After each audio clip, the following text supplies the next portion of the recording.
মন বেরি ওই আমি দিতাম পাখির পায় পাখি কমনে আসে যায় ওরে খাঁচার ভিতর অচেন পাখি কমনে আসে যায়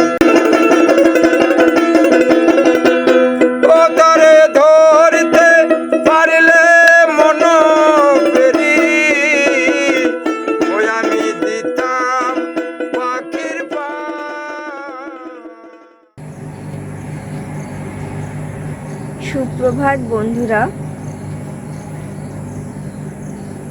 স্বাদে স্বাস্থ্যে আহ্লাদের পক্ষ থেকে আবার একটি নতুন দিনে আপনাদের সকলকে স্বাগত জানাচ্ছি।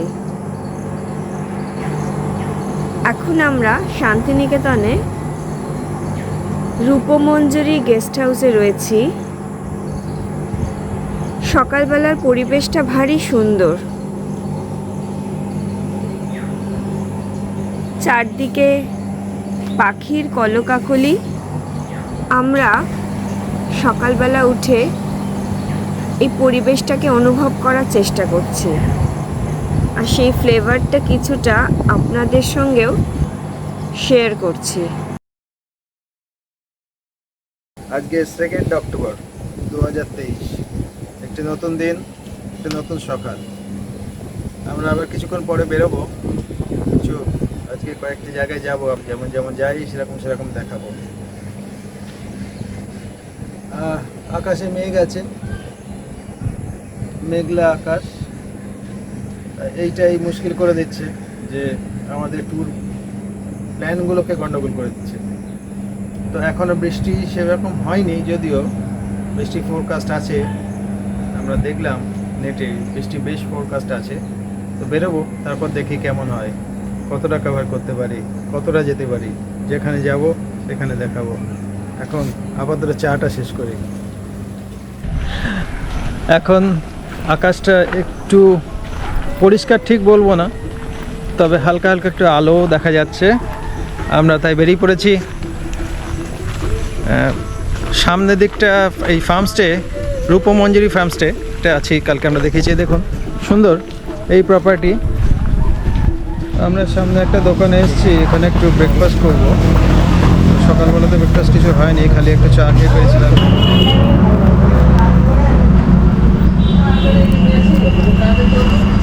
বাটার টোস্টটা আগে দিয়ে গেল।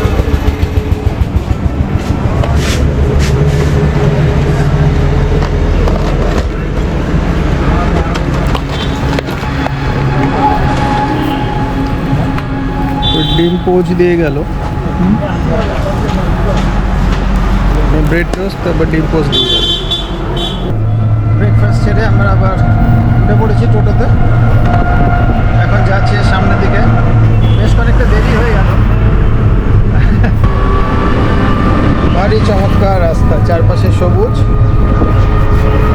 বর্ষার সময় তো সবুজটা খুব বেশি, খুব সুন্দর লাগছে দেখতে।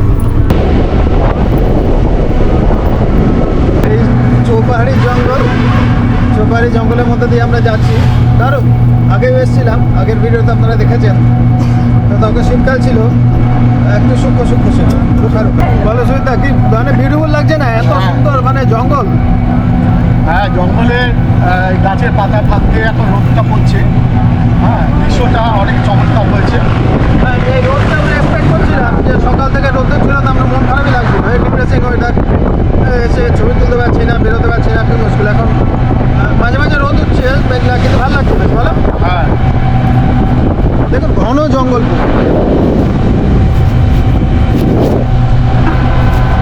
আমরা ইলাম বাজার এসেছি, ইলাম বাজারের ওপর দিয়ে যাচ্ছি। ইলাম বাজার বেশ এক বড় এলাকা। এখান থেকে জয়দেব আমরা যাচ্ছি। জয়দেব প্রায় 13 কিলোমিটার, মানে টোটোতে 1 ঘন্টার উপর তো লাগে। ইলাম বাজার দেখিয়ে নিই আপনাকে। বেশ বড় জমজমাট এলাকা। এখান থেকে বিভিন্ন দিকে গাড়ি যাচ্ছে। শিউড়ি সদর টাউন, শিউড়ির দিকে বাস যায় এখান থেকে। ইলাম বাজার বাস স্ট্যান্ড, এখান থেকে বাস ধরে। বহরমপুরের বাস দেখছি একটা, এই যাচ্ছে পেছন দিকে। ওটা হলো দুবরাজপুর রোড, ইলামবাজার দুবরাজপুর রোড। এদিকে রাস্তা দুর্গাপুর, শিবপুর, জয়দেবের দিকে চলে যাচ্ছে। মূল রাস্তা থেকে আমরা বাঁ দিকে ঢুকে এলাম।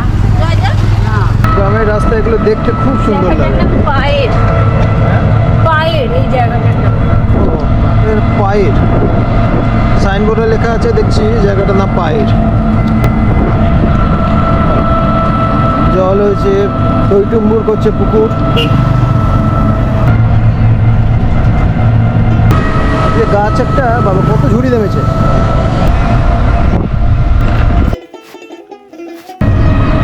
আরে বুড়ো,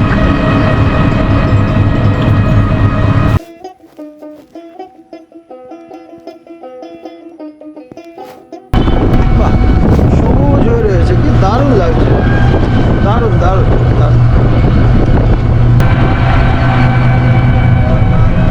দিদা বলো কেমন লাগছে? হ্যাঁ, এটার জন্য আসা তো এখানে দারুণ দারুণ, এত সবুজ।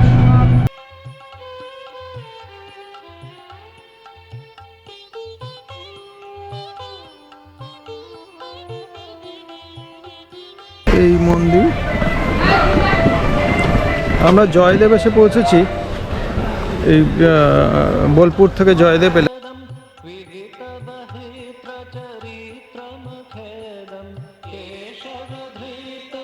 টেরাকোটার কাজ, পুরনো, বিউটিফুল।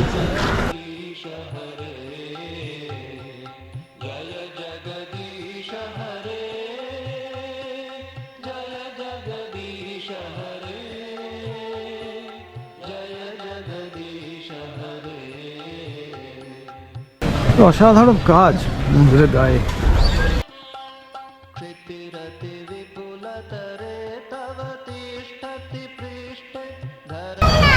বাড়ির মধ্যে হনুমান বসে আছে।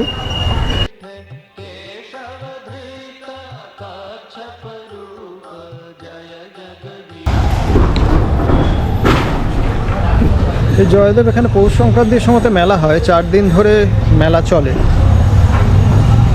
জয়দেব বৈষ্ণব কবি, বৈষ্ণব কবি আমরা জানি, গীত গোবিন্দ রচনা করেছিলেন। তার বিখ্যাত রচনা গীত গোবিন্দ। ইনি লক্ষণ সেনের আমলে, লক্ষণ সেনের সভাকবি ছিলেন অনুমান করা হয়, যদি বিতর্ক আছে। এইটাকে জয়দেবের জন্মস্থান বলা হয়, তো এটা নিয়ে বিতর্ক আছে। অনেকে বলে ওড়িশাতে কবি জন্মগ্রহণ করেছিলেন, অনেকে বলে এখানে জন্মগ্রহণ করেছেন। 12 শতক 1300 শতাব্দী, সেই সময়তে লক্ষণ সেন রাজা ছিলেন। সেই লক্ষণ সেনের সভাকবি ছিলেন কবি জয়দেব। সেই সময়কার, পরে এগুলো রিকনস্ট্রাক্ট করেছে। এই ওপরে দেখা যাচ্ছে সিমেন্টের দিয়ে প্রলেপ করা, হয়তো ধ্বংস হয়ে গেছিলো, সেইগুলোকে আবার রিকনস্ট্রাক্ট করা হয়েছে। অনেকটাই পুরনো টেরাকোটার কাজ, খুব সুন্দর, খুব সুন্দর। এটা জয়দেব তিলোত্তমা সেবাশ্রম সমিতি।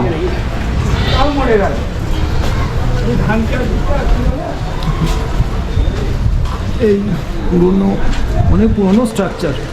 এটা একটা মন্দির, সুন্দর দেখতে।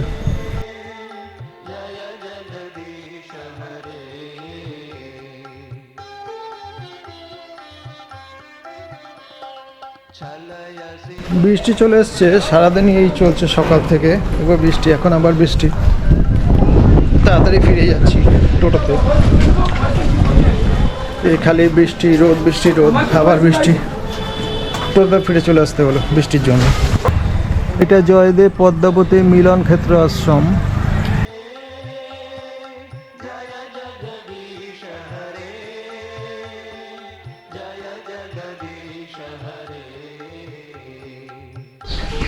বাহ বাহ, খুব সুন্দর মূর্তি।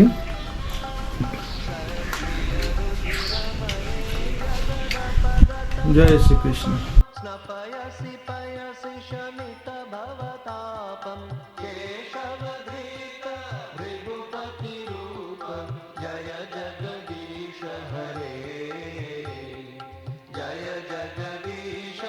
আশ্রম বন্ধ হয়ে গেছিল, আমরা দেখছি এসে বাইরে থেকে বন্ধ। তারপর আমাদের উত্তমদা বলল যে না, ওকে ভেতরে বললে খুলে দেবে, আর একজন ছিল রাস্তায়, তিনিও বললে খুলে দেবে। আশ্রম খুলিয়ে গেট খুলিয়ে তারপর ছবি তুলছি। মন্দির বলতে আমার মনে হয় নাই। আগে যে পুরনো মন্দির ছিল সেটি নাই? না, সেটা নদীতে, কিন্তু এখন ওই বড় মন্দিরটাকে জয়দেবের মন্দির বলতে বলতে জয়দেব মন্দির হয়েছে। আচ্ছা, আর এটা হলো কদম্বখণ্ডের ঘাট, এটা ইতিহাসে পাওয়া যায়। তার জন্য এই জায়গাটা কিনে আমি এই আশ্রমটা প্রতিষ্ঠা করি।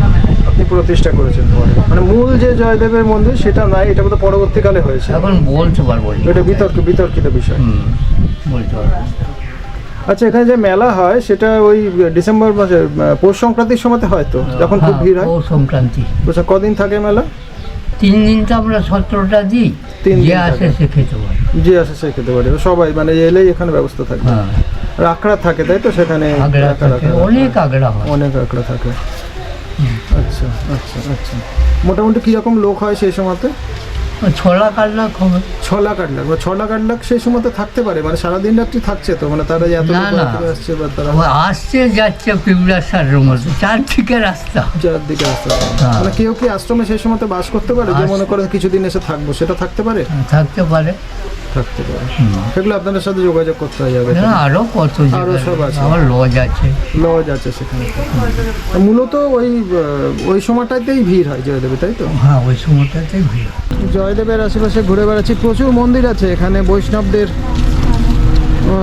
প্রচুর আখড়া। হ্যাঁ, অনেক আখড়া আছে। আচ্ছা, এইটা জয়দেব শ্মশান। নোংরা হয়ে আছে। এই হলো শ্মশান, এই শ্মশান। সামনে অজয় নদ, প্রচুর কাশফুল ফুটে রয়েছে এখানে। হয়তো ক্যামেরাতে কতটা দেখা যাচ্ছে বুঝতে পারছি না, গোপ্রোতে হয়তো সবটা আসবে না, জুম ক্যামেরা থাকলে আসতো। সামনে অজয় নদ। এই ছাতা মাথায় দিয়ে আমি আর সুজিতদা বেরিয়েছি, যতটা ছবি তোলা যায়, যতটা কভার করতে পারি। আবার ফিরে আছি টোটোতে। এসব চারিদিকে মন্দির, ছোটো ছোটো অনেকগুলো মন্দির আছে। অখণ্ড মন্দির, এটা জয়দেব অখণ্ড মন্দির। এটাকে বলছে জয়দেব অখণ্ড মন্দির।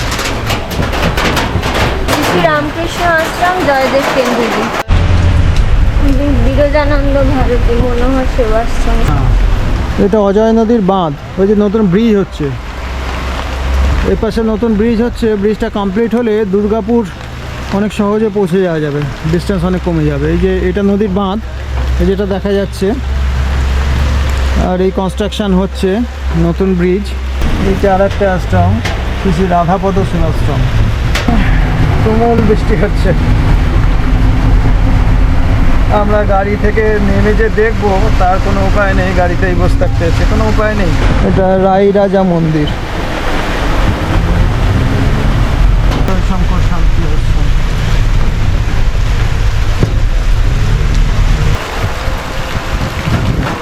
শান্তি মঠ সেবাশ্রম, বিজয় কৃষ্ণ গোস্বামী তিনি এটা স্থাপন করেছিলেন।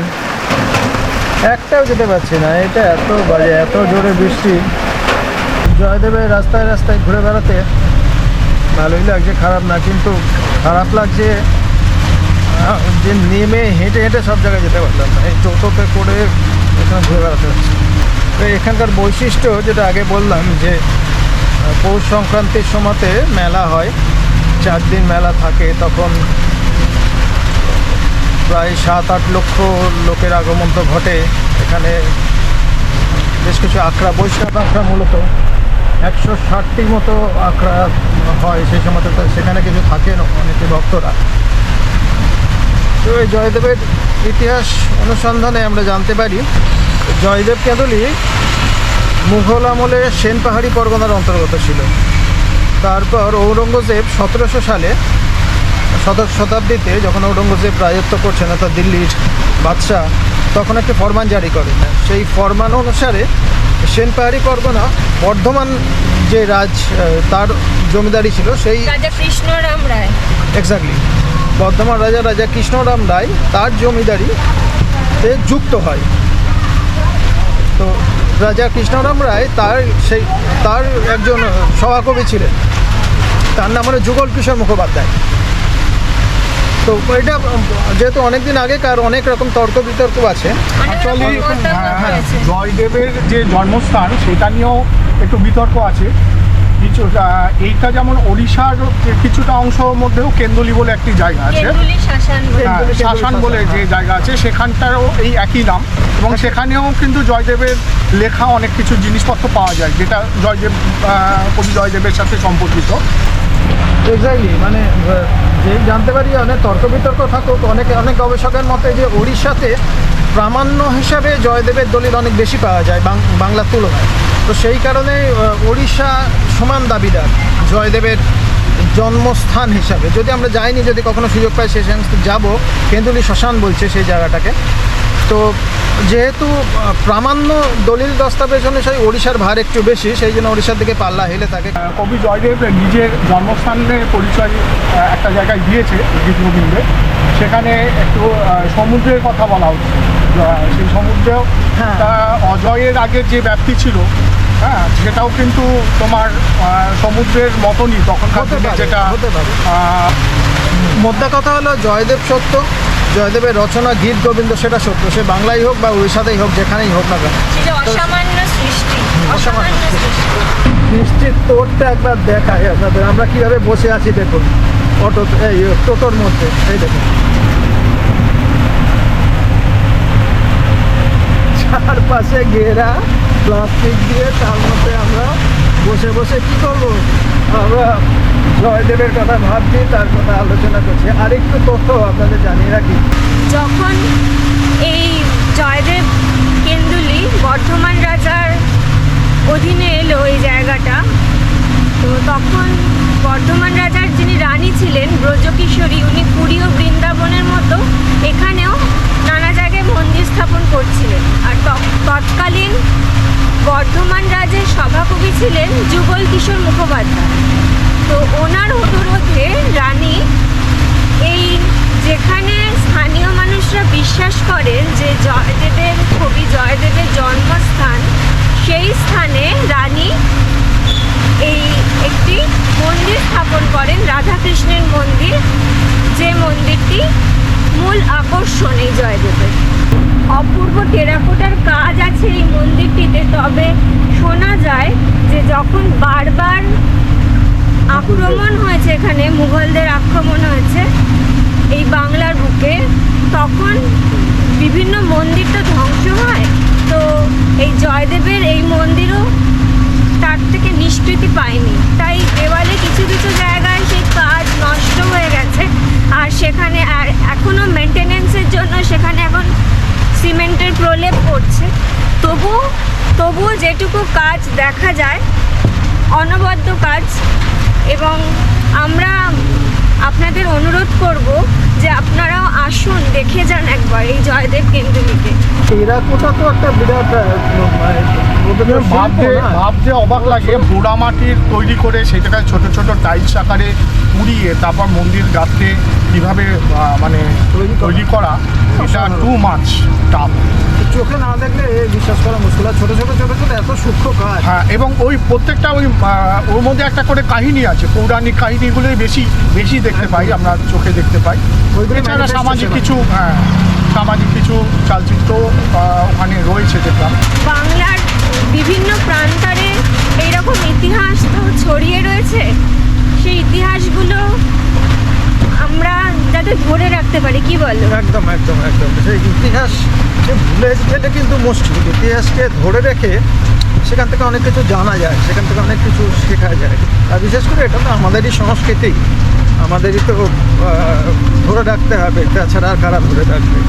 তো বাংলার মন্দিরগুলো, বিভিন্ন জায়গাতে মন্দির আছে, মন্দিরের অদ্ভুত তার ইতিহাস আছে, সেগুলো যদি জানা যায় তবে খুব ভালো হয়। বাংলার, আমার মনে পড়ছে যে বাংলার মন্দির নিয়ে কাজ করেছেন এরকম একটি মানুষের কথা, প্রচুর কাজ আছে, তার বই আছে বিখ্যাত।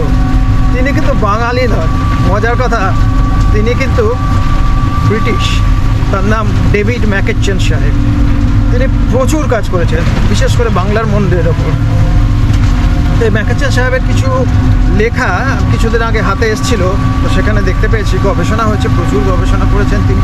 অদ্ভুত ভালোবাসতেন বাঙালি সংস্কৃতিকে আর বাঙালি মন্দিরকে, চলে যেতেন উনি নিজে নিয়ে, চলে গিয়ে বিভিন্ন মন্দির নিয়ে গবেষণা করতেন। তার গবেষণার কাজ একটা ঐতিহাসিক দলিল সেখান থেকে আমরা এখন যারা কিছু পড়াশোনা করতে চাই বা দেখতে চাই, এই ম্যাকাচে সাহেবের বই আমাদেরকে পড়তে হবে। আর আরেকটা কথা আপনাদের কাছে মানে অনুরোধ রাখবো, বোলপুর তো আপনারা অনেকেই আসেন, বোলপুর শান্তিনিকেতন, তার সঙ্গে পারলে এই জায়গাগুলো একটু ঘুরে নিন, ভালো লাগবে, এইটুকু বলতে পারি। সেই অন্যভাবে, অন্য চোখে বোলপুরকে দেখলে তার ফ্লেভারটা একটা অন্যরকম। আমাদের আগের যে বোলপুর সিরিজটা হয়েছে, অন্য চোখে আমরা বোলপুরকে তুলে ধরেছি আপনাদের কাছে। হ্যাঁ, এটাও তার অঙ্গ। হ্যাঁ, এটা তো এক্সটেনশন পার্ট।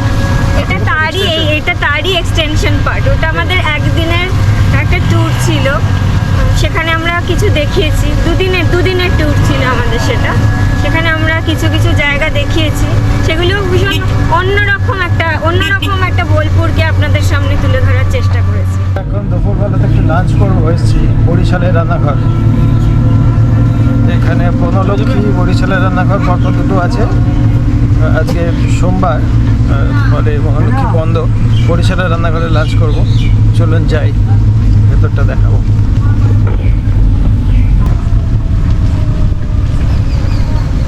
এই আমরা ঢুকছি বরিশালের রান্নাঘরে। এখানে ঢুকতেই বাঁদিকে কিছু স্টল আছে, হ্যান্ডিক্রাফটের জিনিস বিক্রি হচ্ছে। তারপর বিভিন্ন ধরনের আচার এরকম সব আছে, আপনারা চাইলে এখান থেকে নিতে পারেন।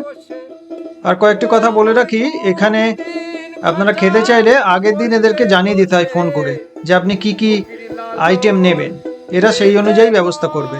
তারপর এখানে এসে আগে কুপন কাটতে হবে, যা যা দাম সেইগুলো পেমেন্ট করে দিয়ে সেই কুপন নিয়ে ওয়েট করতে হবে, একটু সময় নিয়ে আসতে হবে, কারণ বেশ ভিড় থাকে। আমাদেরও অনেকটা সময় অপেক্ষা করতে হয়েছিল, জায়গা কম, ফলে বেশি লোক হয়ে গেলে একটু সময় বেশিই লাগবে। আমরা নিয়েছিলাম ভেজ থালি, তাতে ছিল ভাত, শুক্তো, ডাল, ভাজা, ধোকার ডালনা, শুরুতে ঘি ছিল, আর পাঁপড়, চাটনি। এছাড়াও আলাদা করে নিয়েছিলাম ভেটকি পাতুরি, পাবদা এবং শেষ পাতে ছানার পায়েস। ভেজ থালি নিয়েছিল 160 টাকা। আর তবে মাছ যেহেতু সিজন অনুযায়ী ভ্যারি করে, সেই দামটা আর বলছি না। আমরা জাস্ট বেরোলাম বরিশালের রান্নাঘর থেকে খেয়ে, আর তার পাশে বনলক্ষ্মী আছে, বোর্ডটা দেখালাম। দুটোই ভালো রান্নাঘর, তবে বনলক্ষ্মী সোমবার দিন বন্ধ থাকে, আজকে সোমবার, তাই বরিশালের রান্নাঘরে খেলাম। আর বরিশালের রান্নাঘর আবার মঙ্গলবার দিন বন্ধ থাকে। খাবারের কোয়ালিটি ভালো, নো ডাউট, কোনো প্রশ্ন নেই, কিন্তু সিটিং অ্যারেঞ্জমেন্ট আমাদের পছন্দ হয়নি। এক জায়গায় সবাইকে বসিয়ে দিচ্ছে, এক টেবিলে অন্যজনের সঙ্গে শেয়ার করতে হচ্ছে টেবিল। এটা আর অনেকক্ষণ সময় লাগছে, অনেক ওয়েট করতে হচ্ছে। তবে হ্যাঁ, এগুলো কোনোটাই সাথে সাথে আসার থেকে আগের দিন বলে দেওয়া ভালো। আমরাও আগের দিন বলে দিয়েছিলাম গতকালকে, তাতেও অনেকটা দেরি হলো, এই আর কি।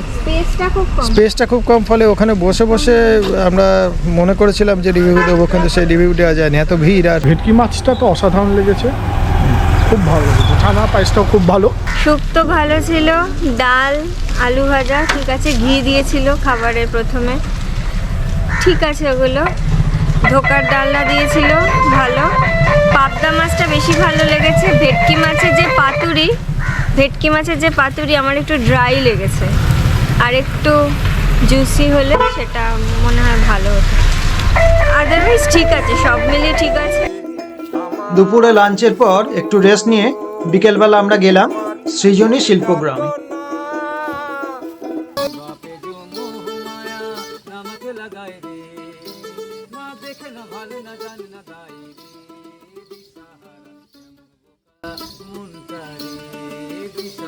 সৃজনী শিল্পগ্রামে ঢুকলাম আমরা। এখানে টিকিট অ্যাডাল্টদের ক্ষেত্রে 20 টাকা করে পার পার্সন, আর ক্যামেরার চার্জটা ভারী অদ্ভুত লাগলো।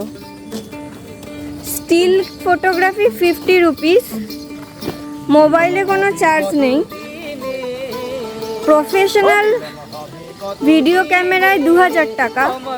তো এখন কেউ মোবাইলেও যদি প্রফেশনাল কাজ করে নেয়, তো সেটা কি হবে সেটা জানি না, সেটা এরাও জানে না, সিকিউরিটিও জানে না। এটা ভারী অদ্ভুত লাগলো। আমার মনের মানুষের উঠানে, আমার মনের মানুষের উঠানে।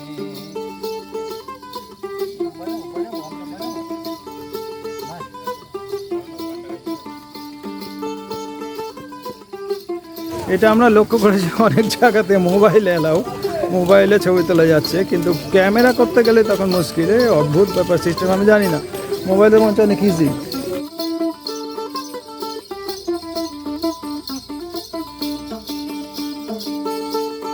চাতক প্রায় নিশি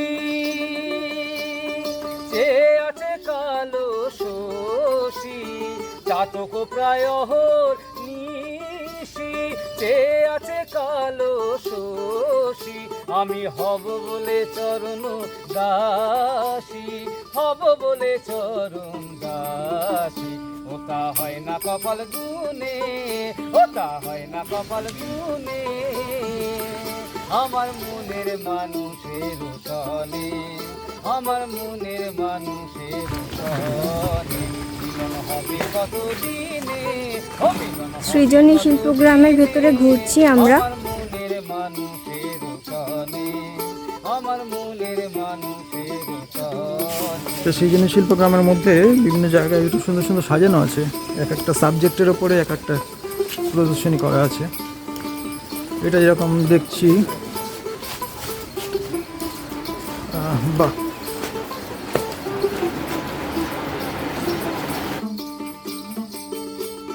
মেঘের বিদ্যুৎ মেঘে এই ঘোড়া এগুলোতে বাঁকুড়া, বিষ্ণুপুরে এই ধরনের কাজ হয়। এখানে হাতি, এ পাশে মেঘের বিদ্যুৎ মেঘে নানা রকমের সামগ্রী এটা মডেল করে রাখা আছে। কালারে হারায় যেমন, কালারে হারায় যেমন, এটা বিভিন্ন মৃদঙ্গ, ঢোল এই সমস্ত আছে। ফিরিয়ে দর্পণে এই পাশে মিউজিক্যাল ইনস্ট্রুমেন্ট, মূলত মিউজিক্যাল ইনস্ট্রুমেন্ট। আমার মনের মানুষের সনে, মিলন হবে কতদিনে, ও মিলন হবে কতদিনে, আমার মনের মানুষের সনে, আমার মনের মানুষের সনে।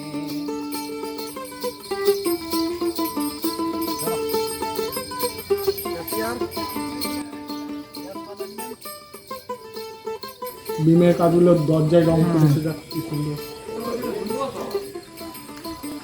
খুব সুন্দর এই ডিমগুলোকে করেছে। যখন রূপ স্মরণে হয়, থাকে না লোক লজ্জার ভয়, যখন রূপ স্মরণে হয়, থাকে না লোক লজ্জার ভয়, লালন ফকির ভেবে বলে সদায়, ফকির লালন ভেবে বলে সদায়, প্রেম যে করে সে জানে। এই উদ্যোগটা বেশ ভালো, সুন্দর, বিভিন্ন স্টেটকে বেস করে করা।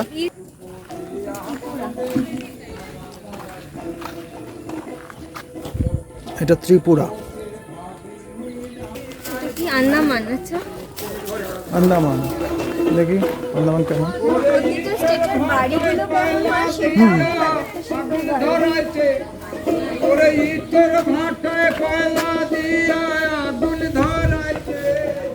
আন্দামান।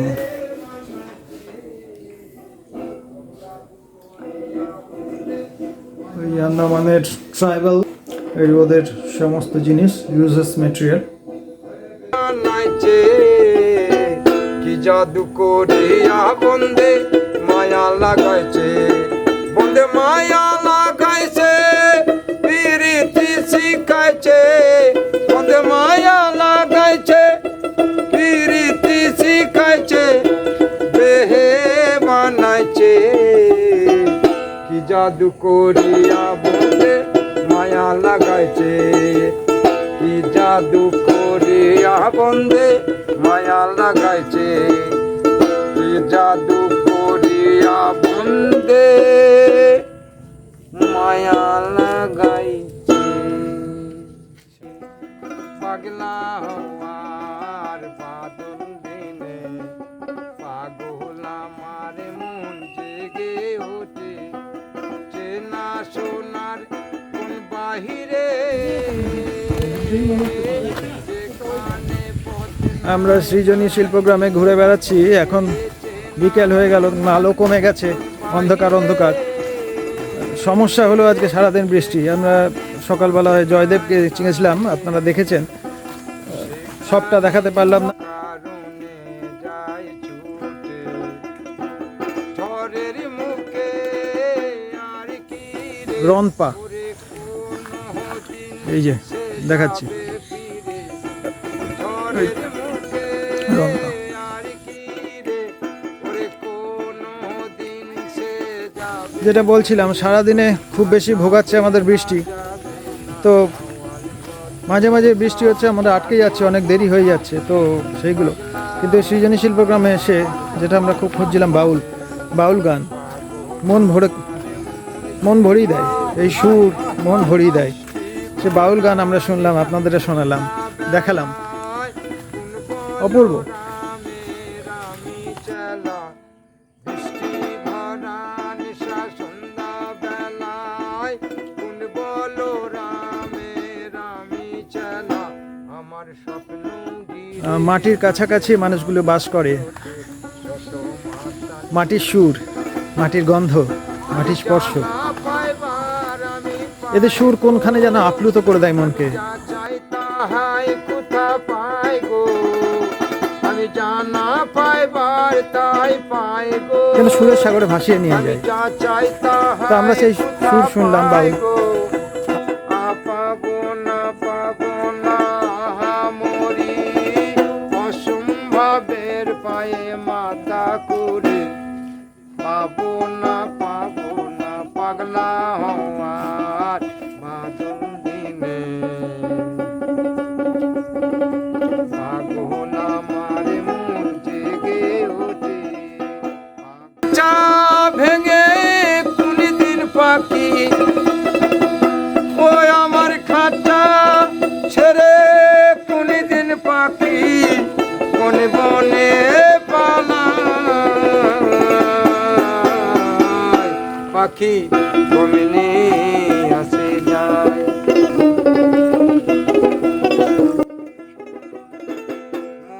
ভাদু গান পুরুলিয়া, বাঁকুড়া, বর্ধমান, বীরভূম, মুর্শিদাবাদ প্রভৃতি জেলায় ভাদ্র মাসে ভাদুর মূর্তি নিয়ে শিল্পীরা পথে পথে দুয়ারে দুয়ারে ভাদু গান করে বেড়ায়।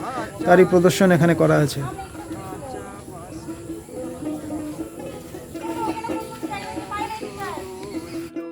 খাঁচার আছে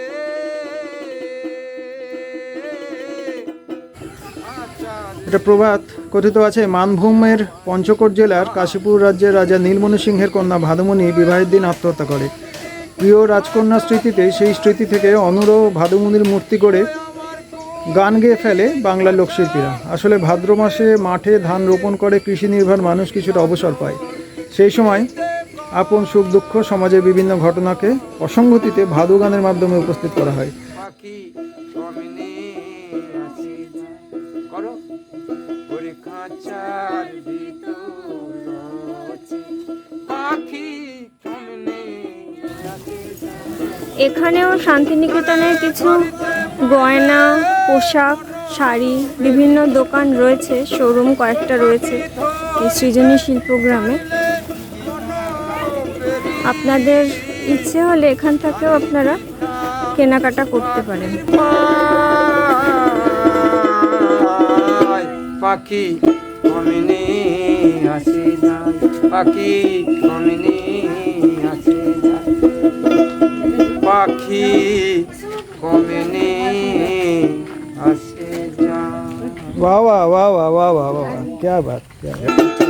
ওই আমার বাড়ির পাশে আছি নগর সীতা এক পড়শি বসত করে আমি একদিন না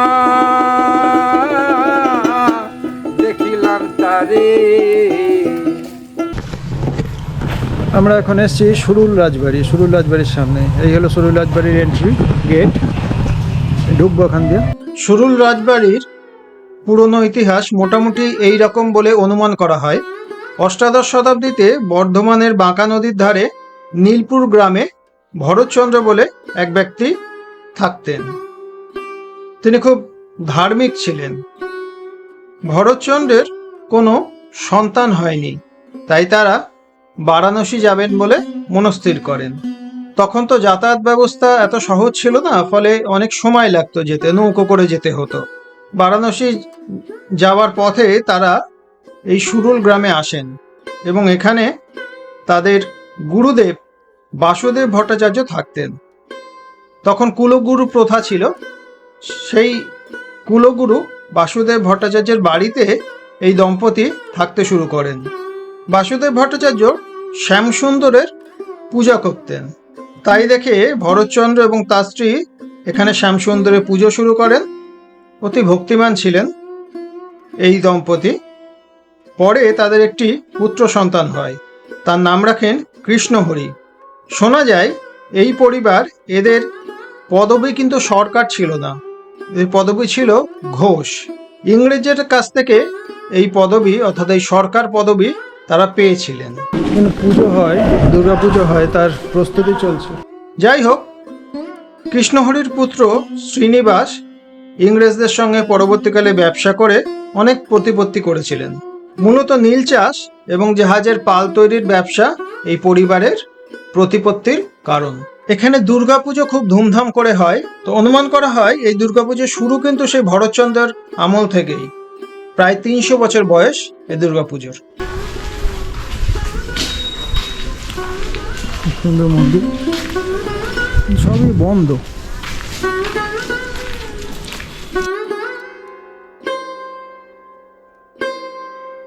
আমরা যতটুকু জানতে পারলাম, এনাকে একজনের সাথে কথা হলো, বাড়িরই এখনকার জেনারেশনে একজন, মাধবেন্দ্র সরকার। বর্ধমান থেকে তাদের আদি বাড়ি ছিল বর্ধমান, সেখান থেকে এখানে এসেছিলেন সুরেলে প্রায় 300 বছর আগে। এখানে ব্যবসা শুরু করেন, বিজনেস, ইম্পোর্ট এক্সপোর্টের বিজনেস। তবে এখন যা হয় আর কি, এটা একটু দেবত্ব সম্পত্তি, পুজো হয় খুব ভালো। তখন বিভিন্ন ওদের যা বংশের লোকেরা চারিদিকে ছড়িয়ে গেছে, পুজোর সময় এখানে আসে, সবাই মিলে খুব জমজমাট করে পুজো হয়। আমরা এখন এলাম বোলপুর রামকৃষ্ণ মঠ।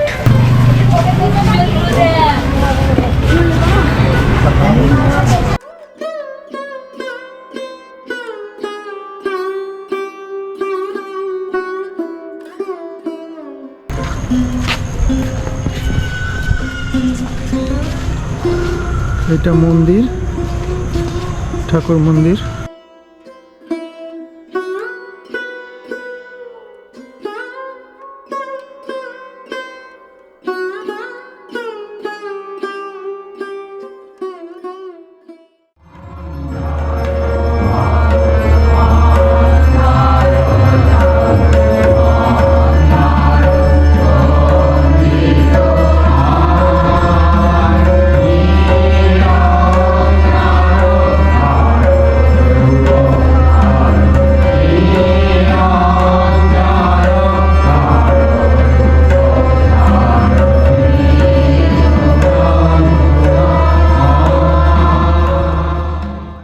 বন্ধুরা, আজকে আমাদের সাথে ঘুরতে আপনাদের কেমন লাগলো জানাবেন, আমাদেরকে কমেন্ট করে জানাবেন। আমরা বেশ কয়েকটা জায়গায় গেছি, যেখানে যেখানে গেছি আপনাদেরকে দেখিয়েছি, সেগুলো আপনাদের ঘুরিয়েছি। সারাদিনে বৃষ্টি আমাদেরকে খুব নাজেহাল করেছে, তো সে বৃষ্টির মধ্যে যতগুলো জায়গায় যেতে পেরেছি আপনাদেরকে দেখিয়েছি। এখন আমরা রামকৃষ্ণ মঠে এসেছিলাম, দেখালাম সে ভিডিওটা। তো এখানে অনেক রাত হয়ে গেল আসতে, ফলে সেভাবে কিছু পাওয়া যায়নি। ঠাকুরের আরতি হচ্ছিল, সেটা শুনলাম, সেটা তুলেছি, সেটা আপনারা দেখবেন। সাধারণত আমাদের প্রচেষ্টা থাকে রামকৃষ্ণ মঠ বা রামকৃষ্ণ মিশনে যেখানে যাচ্ছি তার ডিটেলসটা তুলে ধরা, কিন্তু এখানে সেই সুযোগ আমাদের ছিল না। একদম শেষ মুহূর্তে এসে পৌঁছেছি। অন্য কোনো সময় যদি আসি, সময় নিয়ে সেটা নিশ্চয়ই দেখাবো। আমরা রূপমঞ্জরি গেস্ট হাউসে রয়েছি। এটা একটু আউটস্কার্টে, বোলপুর থেকে টোটোতে নিয়ার অ্যাবাউট 25 মিনিটস থেকে 30 মিনিটস এরকম লাগে। তো অ্যাকচুয়ালি অনেকে প্রপার বোলপুরে থাকতে পছন্দ করে, কিন্তু আমাদের পছন্দ একটু নিরিবিলি একটা। এটা অ্যাকচুয়ালি ফার্ম হাউস একটা, তো সে কারণেই এই জায়গাটাকে বেছে নেওয়া। তো এসে সত্যি খুব ভালো। আমি দেখিয়েছি আগে, এখানে যে প্রপার্টিটা আছে, তো 7 বিঘা, তাই তো 7.5 বিঘা মতো জায়গা। তো এখানে প্রপার্টি দেখাশোনা করে, তার সাথে আমরা একটু কথা বলছিলাম যে এই জায়গাটা সম্বন্ধে কি আছে না আছে সেগুলো জানার জন্য। বাপ্পা ওই সমস্ত কিছুটা দেখাশোনা করে, আরও 2জন লোক আছে সেটা নিয়ে চালায়। তো ওর সঙ্গে একটু কথা বলে আমরা জেনে নিই যে এই জায়গাটা সম্বন্ধে আরও কি ডিটেলস। আচ্ছা, আমাদের একটু বলো যে এই যে প্রপার্টিটা আমরা দেখছি, এটা মানে কতদিন বয়স হলো, মানে কতদিন? এটা 4.5 থেকে 5 বছর। আচ্ছা, গাছ মোটামুটি কিরকম, সব ফলের গাছ রকমই কি আছে? সব রকমই ফলের গাছ আছে, ফুলের গাছ অনেক রকম আছে। আর আমাদের নিজস্ব সবজিও কিছু বানাই আমরা।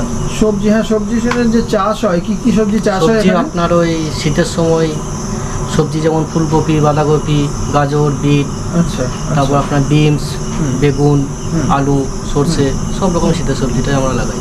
আচ্ছা, মানে যা যা সবজি এখানে প্রয়োজন সেটা মিটে যায়, মিটে যায়, সবজির প্রয়োজন মিটে এখান যায়। থেকে মিটে যাচ্ছে, তাই তো? তার মানে গেস্টরা যে আসবে তারা এইখানকার যে চাষ করা সবজি সবজি। সেই সবজিটাও সেটাই ব্যবহার দিই আমরা, করছেন হ্যাঁ, তো? সেটাই দিই আমরা। মানে গেস্টরা ওই এখানকার এখানকার টাটকা তৈরি সবজি টাটকা সবজিটাই পাচ্ছে। গেস্টরা যেটা চাই যে এটা তুলে দাও, এটা করে দাও, ওটা করে দাও, সেটাই আমরা বানিয়ে দিই। আচ্ছা, এখানে কি রাসায়নিক সারও ব্যবহার করা হয়? না, শুধু আমাদের গোবর সারের উপর নির্ভর, মানে পুরোপুরি অর্গানিক? পুরোপুরি একদম অর্গানিক। আর সামনে জমিটা আমরা সর্ষে লাগাই 2 বিঘা মতো, 2 বিঘা জমিতে সর্ষে হয়? সর্ষে লাগানো হয়। আচ্ছা, তো সর্ষে তো লাগানো হয়। সেটা থেকে বোধহয় তেল টেল এরকম ব্যাপারটা আর তেলটা হয়, তেলটা গেস্টকেও খাওয়ায়, আর কিছুটা স্যার ম্যাডামকেও দিই বাড়ির থেকে। ম্যাডাম।